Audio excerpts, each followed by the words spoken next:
my soul! Oh!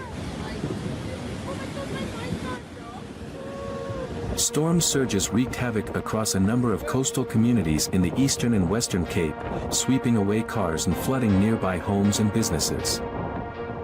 On Saturday, scores of videos and pictures flooded social media, showing massive waves lifting stationary vehicles in Gordons Bay, Stillby, Mossel Bay, and Three Anchor Bay in Cape Town. In the Eastern Cape, Mangold's Pool Resort experienced its fair share of damages. Disaster management teams in Cape Town spent the better part of Saturday assessing various areas affected by the surges. City of Cape Town Disaster Risk Management Center spokesperson Sonica Lategan said they received reports of rough seas in the Gordons Bay area. Our disaster management officials are currently out to do assessments, said Lategan.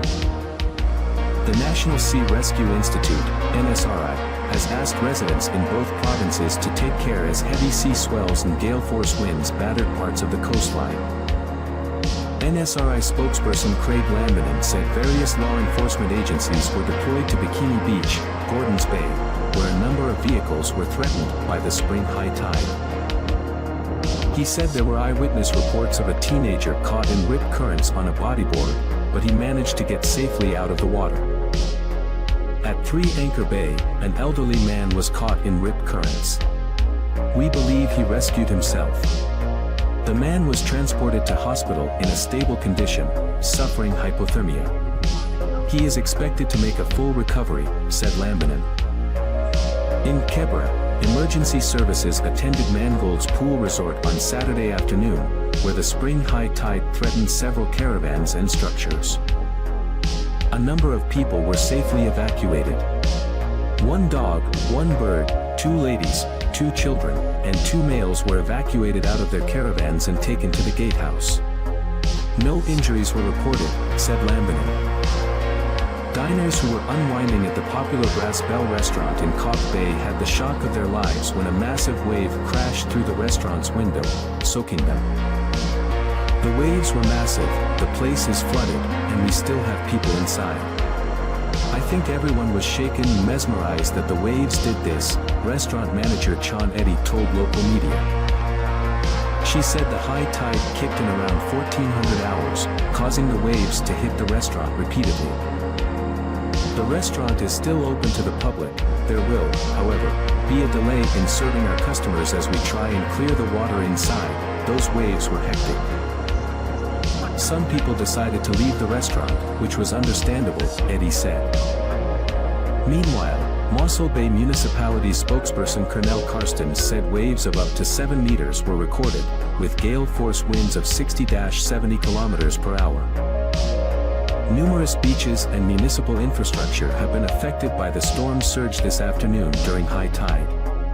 The public is urged to stay clear from areas that could be affected as this is not a normal high tide with a storm surge, said Karstens. Beach access to Second Beach, Dana Bay, has been washed away and is barred from use by the public. Access for First and Second Beach Dana Bay is closed to the public.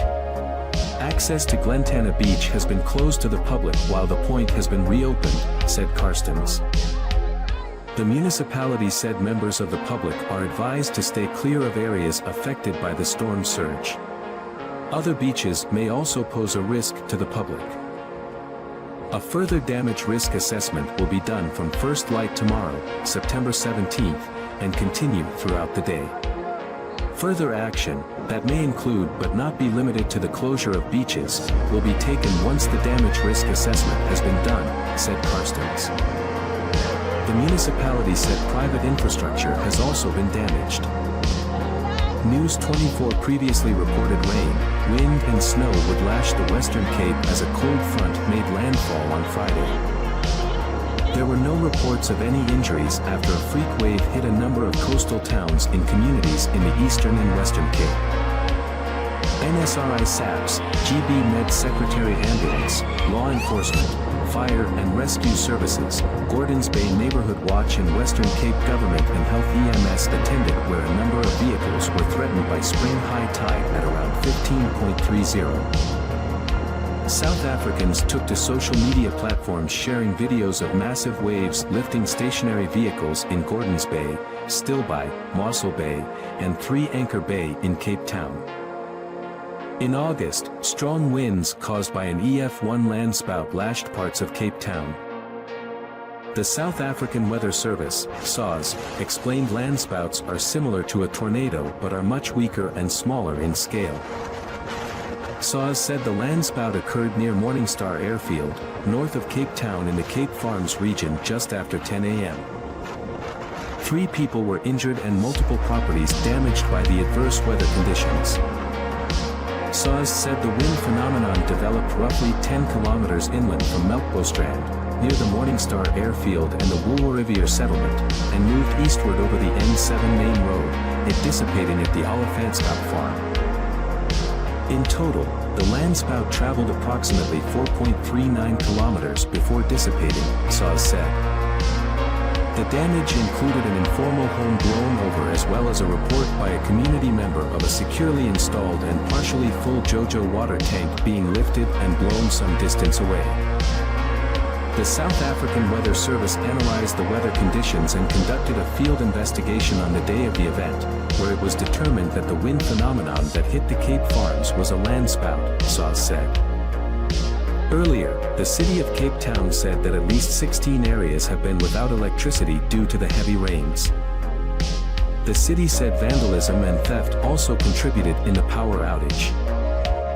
The affected areas include Valhalla Park, Gugulethu, Philippi, Rhodes Drive, Farms, Pulini, Crawford, Breeza, Somerset West, Newlands, Fish Hook, Claremont, Constantia, St. James, Umzum Street, 8th Avenue, Paradise Road, Fairmount Road, Retreat, Rondbosch, Langa and Plumstead.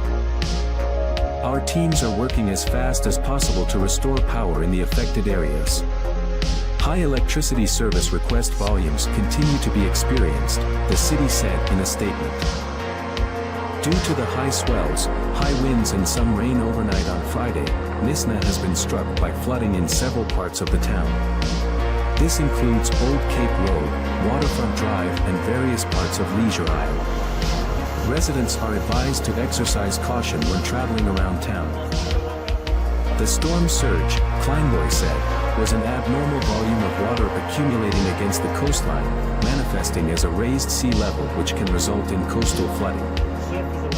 This happens when you have a deep or intense low-pressure system passing through, and in our case an intense cold front which passed south of the country. This results in a tight pressure gradient which causes strong winds that enhance the sea state. Additionally, if you have a new or full moon with this, you will have a good chance of a storm surge as expected waves will be enhanced even further during high tide. It's called a spring tide, not because of the season, but because the water springs higher and lower than when the sun and moon are at right angles to each other, causing less extreme tidal changes. She added that the storm surge could still potentially affect places along the coast between Plettenberg Bay and Fish River mouth. The potential occurrence will significantly lessen from Sunday mid-morning. Kleinboy said the possible impacts of a storm surge included damage to coastal infrastructure and potential modification of beaches and dunes including beach erosion, vessels at sea taking on water and potentially capsizing, and a general disruption of beachfront activities.